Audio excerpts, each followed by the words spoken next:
Good day mga ka-sports natin dyan. Jaja Santiago matapos mawala noong 2021 at tumulak nga to sa Japan para sa kanyang karera sa paglalaro ng volleyball, at ito nga ang kanilang last appearance ng Cherry Tigo na nariyan si Jaja Santiago, kung saan tinalo nila ang team nila Alyssa Valdez. Bago nga siya tumulak sa ibang bansa ay nakamit niya ang kanyang MVP at final MVP award, at masasabi natin na nakilala talaga si Jaja Santiago sa international bilang isang Pinay na manlalaro na napakagaling. Ngunit sa kasalukuyan, eto na, Jaja Santiago is back. Anong nangyari sa kanyang karera? At tila ba mukhang balik Pilipinas na nga siya, at napapabalita pa nga ito na sa Creamline mapupunta. Bakit babalik si Jaja Santiago sa Pilipinas? At eto na nga ang katotohanan. Ni-report na nga to sa nasabi nating mga platform na kung saan Jaja Santiago may lisensya na muli para maglaro sa ating bansa. Alamin ang buong detalye, pero bago ang lahat, subscribe ka muna, click ang ating notification bell para lagi kang updated sa lahat ng issues sa volleyball.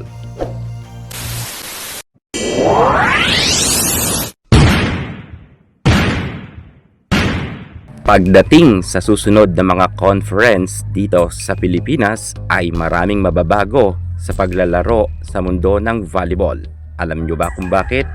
Dahil narito na nga ang nag-iisang Jaja Santiago.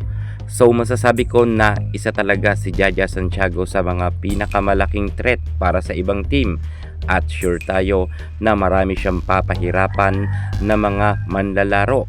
Alam natin kung gaano ka bagsik at kagaling itong si Sachi Minowa, kung baga ang kanyang pangalan sa kasalukuyan, or si Jaja Santiago. Dahil nga si Jaja ay sobrang dami ng napatunayan mapasa Pilipinas man at sa ibang bansa, kung kaya kinakailangan talagang paghandaan ng ibang team ang nasabi nating si Jaja Santiago. Swerte ang team na makakakuha sa kanya, bagamat meron na talagang mga rumor na ito daw di umano ay mapupunta sa Creamline Cool Smashers, pero mas maganda talaga na sa ibang team siya mapunta, sapagkat dun sa Creamline ay dati nang malakas ang Creamline. So kung dyan papasok itong si Jaja Santiago, ano na lang ang laban ng ibang team? Wala kang Jaja Santiago pagdating sa Creamline, naka 11 gold medal na nga sila pagdating sa PVL. Kaya sana ay sa ibang team rin mapunta itong si Jaja, pero malaki ang potential talaga na sa Creamline ito mapupunta, dahil sa laki ng offer ng ating Jaja Santiago sa kanya. Mukhang dito talaga siya aariba, dahil yan ang pinakamatunog na pangalan. Pero syempre, malay natin magbago ang isip ni Jaja at mapunta siya sa ibang team. Ito ay isang rumor pa lang naman at hindi pa 100%, pero patunay lang dahil ito ay nagpabalita na nga sa ABS-CBN na kung saan si Jaja Santiago ay lisensyado na muli, or may lisensya na siya para nga maglaro dito sa Pilipinas. Anong masasabi nyo sa pagbabalik ni Jaja Santiago?